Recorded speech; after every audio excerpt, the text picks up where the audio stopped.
So good morning, good morning. The sun is a-shining, and I'm out in a little country lane on my GS.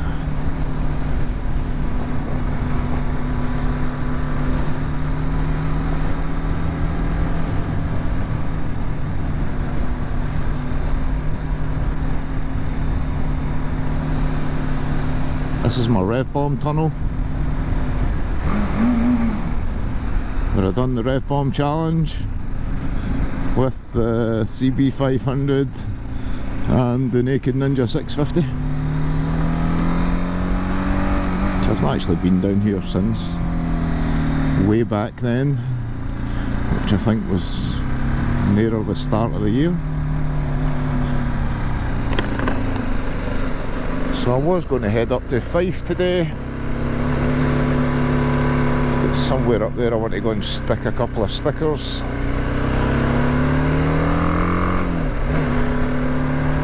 And I don't know why, I just thought to myself, I can't be bothered going to be up there today. But I will go soon. But just not today. It's a Wednesday.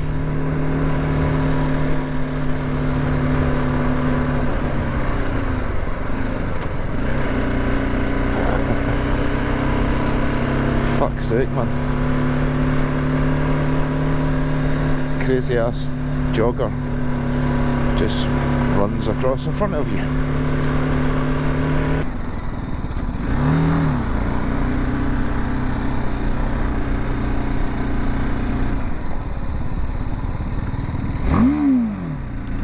Fuck's sake, missus, really?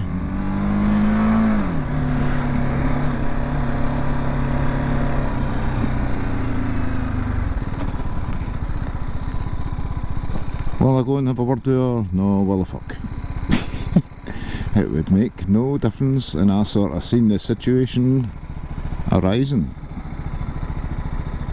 So there we go, down to 5 miles. Shocking. That was only 176 miles ago, that tank. Whereas I've had 250 out it before. And I was quite baffled by that. Have I got a fuel leak? No. That'll be all that first gear riding I've been doing on the rough stuff. So you're obviously burning more fuel the lower gear you're in for the longer periods of time as well. That won't help.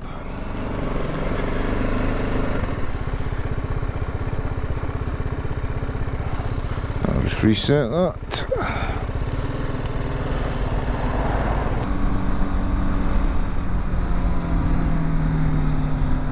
So here we go, just heading up the Campsies. Now I've got a full tank of fuel.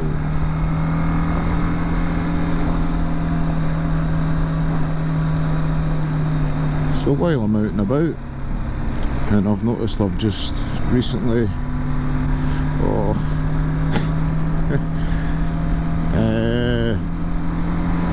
hit 1,000 miles on this since I got it. I've actually done about 1,200, so I've got initial first impressions after a bit of riding.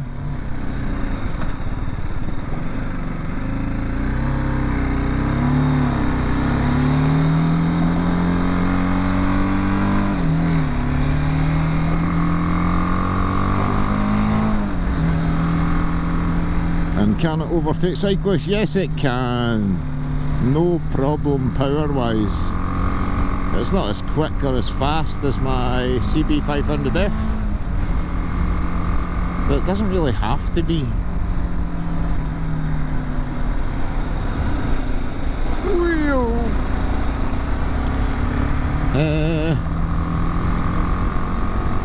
It's powerful enough, it's quick enough, it's nimble enough.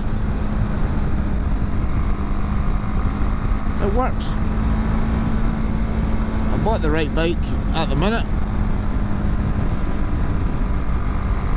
Well, I won't have it forever, but I'm certainly not looking at other bikes to get rid of it for. And I've actually stopped looking at other bikes to swap the CB out for. I've said before about the Suzuki SV650X. Maybe in the future I might end up with one of them as well. Who knows?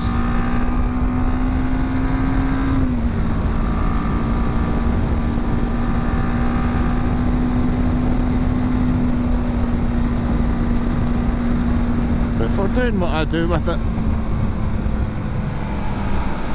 it's pretty goddamn brilliant, so it is. And for such a small CC, it's big smiles for miles. So I'm going to pull into this fake car park in the sky.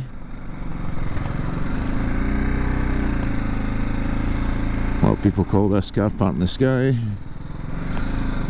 It might be its official name, who knows, but it's not as good as the one I found fairly recently. In fact, I'll go and have a wee break here actually.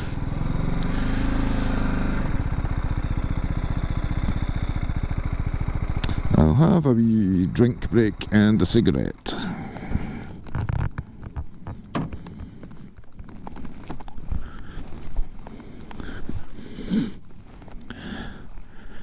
No Bigfoot on the side stand. I had to take it off. It went a bit loose, and I thought that must be rattling like hell while I'm riding, but you can't hear it for this single cylinder thumper.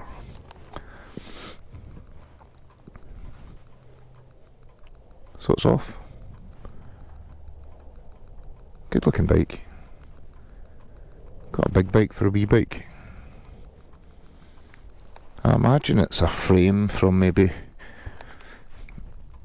a larger CC BMW.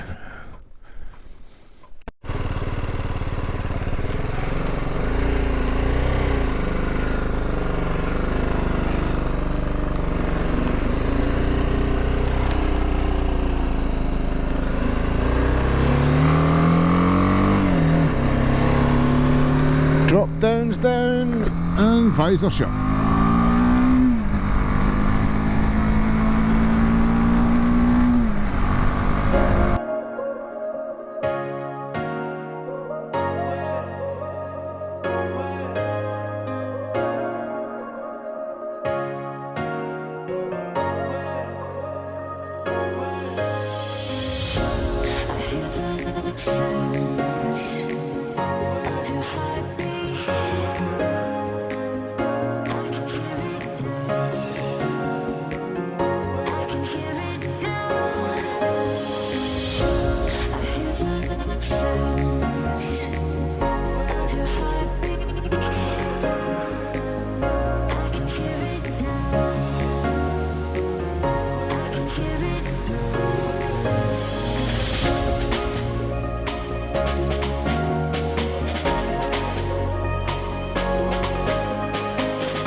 I might even get out later. It's Wednesday today,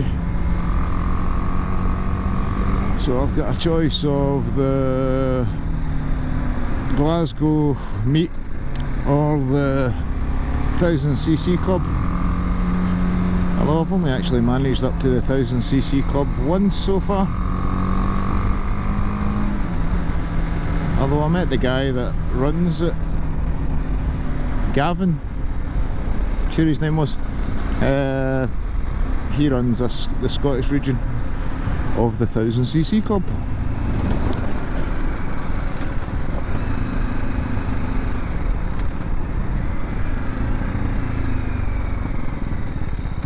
Goodness, I've never been here before, and there's not been anybody here. I actually pulled in here once in the past, and there was a pedal cycle convention going on.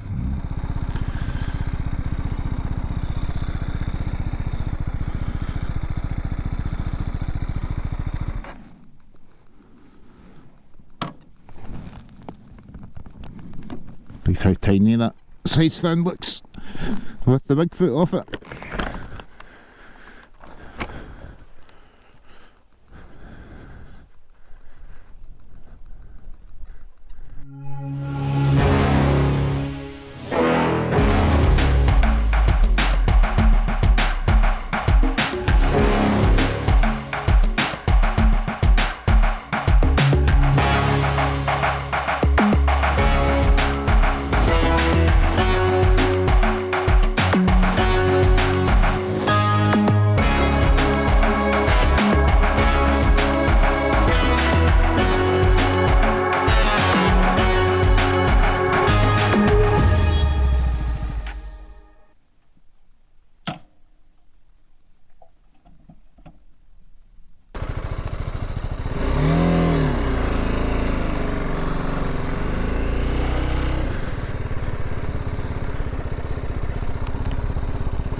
Well, that was pretty pleasant.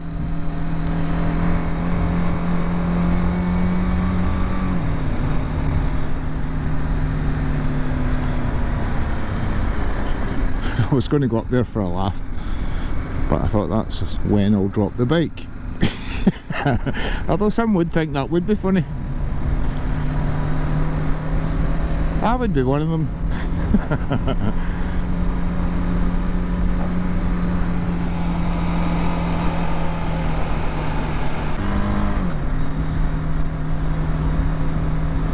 So when I'd come back from Mull, I had quite a lot of footage.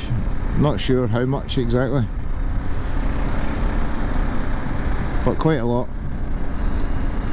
Less than I could have had if the weather had been drier. I'd said before it had rained pretty much for the minute I jumped on the bike, leaving my work to go and meet Andy at the Green Welly. And then you seen this, the minute we landed on Mull, the rain was back with a vengeance. Pure drizzle.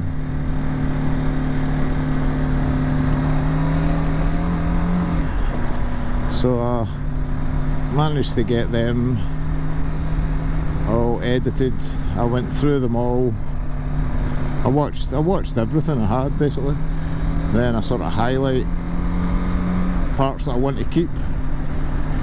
Then you turn like a, don't know, I'll take a guess of a 10-hour video into maybe a 3-hour video. Then you turn that 3-hour video into, I think it worked out at maybe an hour and 5 minutes, hour 10 minutes or something, all the 4 parts. So I had a couple of rides before it, I think, to finish editing, and I've had a few ride outs since. Nothing quite as extreme as 3 days riding constantly when I went to Mull with John and Andy. So it's far easier if you're just going out for even a full day. It's way easier on the editing side of things if you've just got a day's footage as opposed to 3 days footage. So the guys that do this and go away for days at a time and weeks and couple of weeks at a time, I have a huge amount of respect for these guys who are doing that and filming virtually all the time.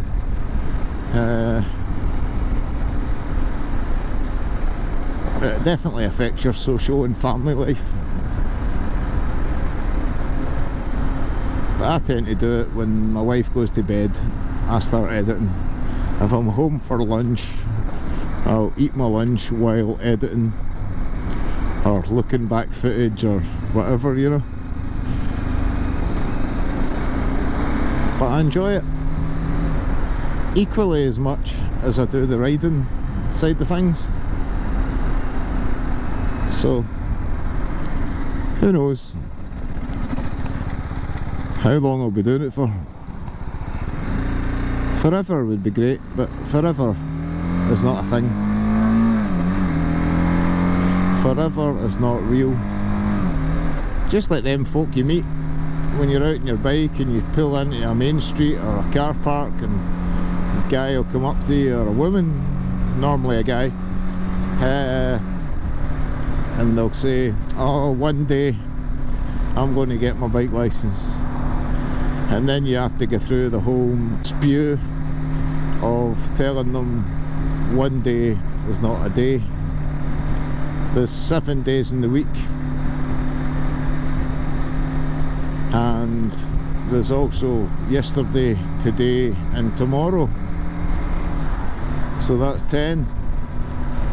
But someday or one day is not a day. So if you're talking about doing it today, do it today. Or tomorrow is only a day away. So peace out, folks. Take it easy and cheers for watching. Peace.